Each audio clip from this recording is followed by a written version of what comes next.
আসসালামু আলাইকুম। এক্সেলস ম্যাজিকের পক্ষ থেকে স্বাগত জানাচ্ছি। আমি হারুনুর রশিদ। আজকের ভিডিওতে এমন একটি সমস্যার সমাধান দেখব। একটু ভিন্ন ধরনের সমস্যা এই যে একজন ভাই পোস্ট দিয়েছেন যে ভিডিওতে বিস্তারিত জানানোর পরে উনি যেটা চাচ্ছে যে আমরা এই যে এখানে দেখতে পাচ্ছি, এই এরিয়াতে দেখতে পাচ্ছি SW21699 এরকম যদি থাকে তবে এই জায়গাটাতে অটোমেটিক আসবে y/d।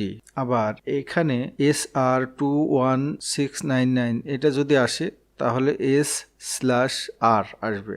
এখানে যদি SD21699 আসে তাহলে S/D আসবে। আবার SSD21699 এই যদি আসে তাহলেও S/D আসবে। এই কাজটা মানে টোটালি যে কাজটা বিস্তারিত আপনারা পরবর্তীতে দেখতে পাচ্ছেন যে নিচে এইভাবে আসবে। কিছু থাকলে এই স্ল্যাশ দিয়ে এই সংকেতটা অটোমেটিক আসবে। কিভাবে আসবে এটার জন্য তো আমি প্রথমে যেটা বুঝেছিলাম, মনে করেছিলাম, যেটা ফার্স্ট দুইটা লেটারের ভিতরে মাঝখানে একটা স্ল্যাশ দিয়ে এটা দিয়ে দিতে হবে, কিন্তু পরবর্তীতে দেখলাম যে না, এখানে SSD যদি থাকে সেখানেও S/D আসছে, আবার SSM যদি থাকে সেখানে Y/D আসছে। তো এই জায়গাটা একটু প্রবলেম লেগে গেল। তাছাড়া যদি প্রথম দুইটা লেটার স্ল্যাশ দিয়ে সেপারেট করা লাগতো এইভাবে, তো এটা কিন্তু খুব ইজি ছিল।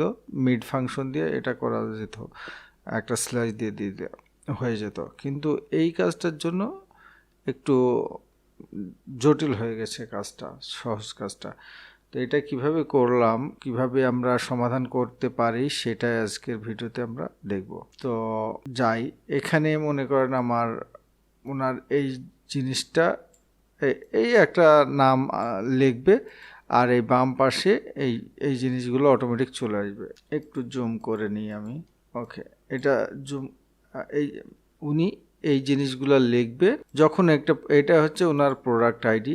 এই প্রোডাক্ট আইডি যখন দিবে তখন এই যে S/D এই জিনিসটা অটোমেটিক চলে আসতে হবে। উনি চাচ্ছে যে এটা লেখার জন্য, আর উনি সময় ব্যয় করতে চাচ্ছে না, উনি একবারে একটু সময় ইনভেস্ট করবে যে পরবর্তীতে এটা প্রতিনিয়ত কাজে দেবে। তো এটার জন্য যেটা দরকার, প্রথমত এই একটা লিস্ট এনার একটা থাকা লাগবে। লিস্টটা কেমন, এটা একটু কপি করে নিয়ে আসি। কপি করে আমি বলতে মুভ করে নিয়ে নিই, আমি কাছাকাছি করে নিই আপাতত।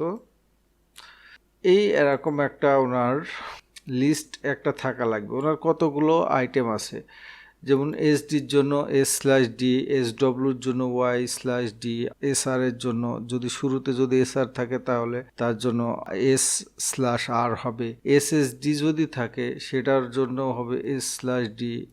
এটা দেখেন সেম, কিন্তু এটা সেম না। আবার SSM যদি থাকে তো Y/D, দেখেন SSM Y/D, SW তেও Y/D। তারপরে আর SSD যদি থাকে এটা আসবে। এই জিনিসটার একটা লিস্ট ওনার থাকা লাগবে, টেবিল। তো ওনার যদি একটা টেবিল থাকে, আমি এটা কাট করে নিলাম। এই টেবিলটাকে উনি একটা আলাদা শিটে রাখতে পারেন। আলাদা শিটে উনি এখানে রেখে দিল, যেটা একটা আলাদা শিটটার উনি একটা নাম দিয়ে দিতে পারে। এখানে এই জায়গাটা টেবিল মাই টেবিল দিয়ে দিই। মাই টেবিল আমি নাম দিলাম। নামটা দেখেন লিখেছি। এখানে লেখার পরে কিবোর্ডের কন্ট্রোল কিটা ধরে রেখে এন্টার কিটা প্রেস করতে হবে। যদি না প্রেস করেন তাহলে নামটা থাকবে না। এখন দেখেন এইখানে যে এই টেবিল সিলেক্ট হয়ে গেল। ওকে, টেবিলটা আমরা সিলেক্ট করে ফেললাম। এখন আমাদের কাজ হবে, এইখানে দেখেন লেটার এবং নাম্বার দুইটা জিনিস আছে, এই জিনিসটাকে আমাদের সেপারেট করতে হবে। তো এটা কিভাবে সেপারেট করবেন এই বিষয়ে আমার এক্সেলস ম্যাজিক ইউটিউব চ্যানেলে একটি ভিডিও আছে। এই ভিডিওটা আপনি আগে দেখবেন। এখানে আমার দেওয়া আছে how to separate or split text and number in Excel. এখানে যাবেন, এখানে এই ভিডিওটা দেখলে বুঝতে পারবেন কিভাবে টেক্সট এবং নাম্বার আলাদা করতে হয়। তো ওখানে যে ওই অনুযায়ী আপনি একটি কোডটা এই ভিডিওর ভিতরে আছে। এইরকম একটি কোড ভিডিওটা দেখার পরে আপনি পেয়ে যাবেন। যে কোনো একটা শিটে, এই দুইটা শিটের যে কোনো এক জায়গায় এখানে রাইট ক্লিক করে এখানে ভিউ কোড করবেন। ভিউ কোড করার পরে আপনি একটি মডিউল নিয়ে নেবেন, ঠিক আছে? এই মডিউল নিয়ে নিলেন, নেওয়ার পরে এইভাবে এই কোডটা এইভাবে লিখবেন আপনি। আমি কোডটা আপনাকে দিয়ে দেব না, আপনি ভিডিওটা দেখবেন এবং এই কোডটা এইভাবে লিখবেন। লেখার পরে এই যে সেপারেট টেক্সট আছে, এই কথাটা আপনি কি করবেন, সেপারেট টেক্সট এইখানে যাবেন, সমান দিবেন। সমান দেওয়ার পরে আপনি এইখানে যে জিনিসটা লেখা আছে, এই যে আমার এই যে সেপারেট টেক্সট, আগে ওই ভিডিওটা দেখবেন, ওইটা দেখলে আপনি বুঝতে পারবেন এটা কীভাবে করা হয়েছে। তা আমি এটা লিখলাম সেপারেট টেক্সট। লেখার পরে এইটা যেহেতু আমি টেক্সটটাকে সেপারেট করব, কমা দিব, দেওয়ার পরে শূন্য দিব, দেওয়ার পরে শূন্যর পরে ব্র্যাকেট ক্লোজ করব। দেখেন আমার এই যে টেক্সটটা যদি আমি ড্রপ ডাউন করি, সমস্ত টেক্সটটা আলাদা হয়ে গেছে। ওকে, টেক্সটটা তো আলাদা হলো, আমার টেক্সটটা তো এটা আলাদা করতে চাইনি আমি ওই যে আমার ওই নাম্বারটাকে ওইভাবে আনতে যাচ্ছি। এরপরে এই যে এখানে যাবেন, যে এই সেপারেট টেক্সট এর প্রথমে ক্লিক করবেন, ক্লিক করার পরে লিখবেন vlookup, ঠিক আছে? লুকআপ লেখার পরে এখানে আপনি একটা কমা দিবেন। তারপরে আমরা একটা টেবিলের নাম লিখেছিলাম এখানে, সেই টেবিলটার নাম ছিল আমাদের, এখানে আমরা দেখতে পাচ্ছি না, কিন্তু টেবিলটা আমরা মনে হয় মাই টেবিল লিখেছিলাম, মাই টেবিল। দেখেন মাই লেখার পরে টেবিল এখানে অটোমেটিক শো করছে। এখন আপনি কিবোর্ডের ট্যাব কিটা প্রেস করেন, দেখেন মাই টেবিল সিলেক্ট হয়ে গেছে। এখন এরপরে আমরা একটা কমা দিব, কমা দেওয়ার পরে এখানে বলছে কল ইন্ডেক্স নাম, আমরা কলাম ইন্ডেক্স নাম্বার, মানে এইখানে যে কলাম আছে 1, 2, এই 2 নম্বর কলামে আমরা ডেটাটা নিব। তো এই জন্য কল ইন্ডেক্সে আমরা 2 দিব। আর এখানে ট্রু আর ফলস দেখেন দেওয়া আছে, অ্যাপ্রক্সিমেট ম্যাচ আর এক্সাক্ট ম্যাচ। আমরা এক্সাক্ট ম্যাচ চাচ্ছি, এই জন্য আমরা ফলস বা শূন্য দিলে হয়ে যাবে। তো এই ফলস দিলাম, দেওয়ার পরে ব্র্যাকেট ক্লোজ করে দিব। এরপরে কিবোর্ডের এন্টার কেতে করব। দেখেন আমার এখানে এর আগে ছিল কি, এর আগে ছিল হচ্ছে দেখেন এসডি, এখনো এসডি এসছে, কিন্তু এসডিটা স্ল্যাশ হয়ে এসেছে। আমি এটা এই অংশটাকে ডিলিট করে দিলাম। দেওয়ার পরে এইটাকে এই কর্নারে ডাবল ক্লিক করে দিলাম। দেখেন আপনার এইটা আইটেমটা এখানে চলে এসেছে। ওকে, এটা তো চলে আসলো। আপনাকে নিশ্চিত হতে হবে যে এইখানে যে আইটেম, যে নামগুলো আমরা দিচ্ছি, এই নামের যে প্রথম যে লেটারগুলো, এইগুলো এই টেবিলের ভিতরে কিন্তু থাকতে হবে। এই টেবিল আইটেমটা, টেবিলটা যদি আপনি পরবর্তীতে বর্ধিত করেন, সেক্ষেত্রেও আপনার টেবিলটা আর একটু বাড়াতে হবে। অথবা এখান থেকে আপনি যদি টেবিলটা এরকম না করে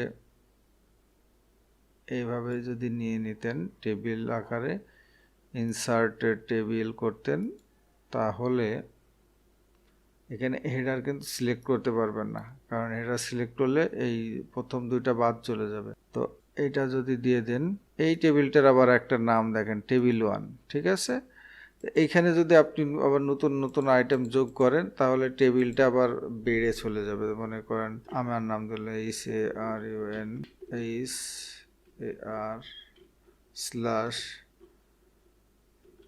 এই দিলাম, মনে করেন এরকম হবে। দেখেন আমার এই টেবিলটা কিন্তু এত দূর চলে গেছে, অটোমেটিক টেবিল বড় হয়ে গেছে। তো এখানে যদি এটা দেন তা টেবিল 1, তো এই জায়গাতে আপনাকে আবার এই টেবিল মাই টেবিলটার কাছে টেবিল 1 দিতে হবে। টেবিল 1, এই দেখেন টিএ লেখার পরে টেবিল 1 চলে এসছে, এটা আপডেট করতে হবে আপনাকে, ঠিক আছে? এটা কাজ তো হয়ে গেল আমার। মনে করেন এটা নিয়ে চলে আসলাম। এখন ফাইলটা সেভ করবেন কোন ফরম্যাটে, সেটার একটা বিষয় আছে। এই যে ফাইল অপশনে যাবেন, যাওয়ার পরে সেভ অ্যাজে যাবেন। সেভ অ্যাজ হতে আপনি কোথায় সেভ করতে যাচ্ছেন, আমি মনে করেন ডেস্কটপে সেভ করব। ডেস্কটপে সেভ করার জন্য কিংবা এখান থেকে আপনি ব্রাউজ করবেন, ব্রাউজ করে ডেস্কটপ কিংবা নির্দিষ্ট ফাইলটা দিবেন। দেওয়ার পর এখানে একটা নাম দিবেন আপনার ফাইলের। আমি এখানে দিলাম টেস্ট, টেস্ট ফাইল বা ওকে টেস্ট ফাইলই থাকলো। থাকার পরে এইখানে ক্লিক করবেন। ক্লিক করার পরে দেখুন macro Excel macro enable workbook, ব্র্যাকেটের ভিতরে একটা স্টার চিহ্ন আছে, তারপর ডট আছে, এক্সেল এসএম দিয়ে ব্র্যাকেট ক্লোজ। এই ফরম্যাটটা সিলেক্ট করে দেবেন। সিলেক্ট করার পরে সেভ দিয়ে দেবেন। এই ফরম্যাটে সেভ না করলে আপনার এটা থাকবে না। ওকে, আমার মনে হয় কার্যক্রম সম্পূর্ণ হয়ে গেছে।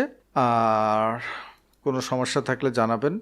ভিডিওটা যদি ভালো লেগে থাকে এক্সেলস ম্যাজিক ইউটিউব চ্যানেলটাকে অবশ্যই সাবস্ক্রাইব করবেন, এটা আপনাদের প্রতি আমার বিনীত অনুরোধ। আর এক্সেলস ম্যাজিক ফেসবুক গ্রুপ আছে আমার একটি, সেখানে আপনারা জয়েন করতে পারেন। এই যে এক্সেলস ম্যাজিক ফেসবুক গ্রুপ আছে, এক্সেলস ম্যাজিক ফেসবুক গ্রুপ আছে, এখানে আপনারা জয়েন করে আপনাদের সমস্যাগুলো পোস্ট করবেন, সমাধান পেয়ে যাবেন ইনশাল্লাহ। ধন্যবাদ সাথে থাকার জন্য। আসসালামু আলাইকুম।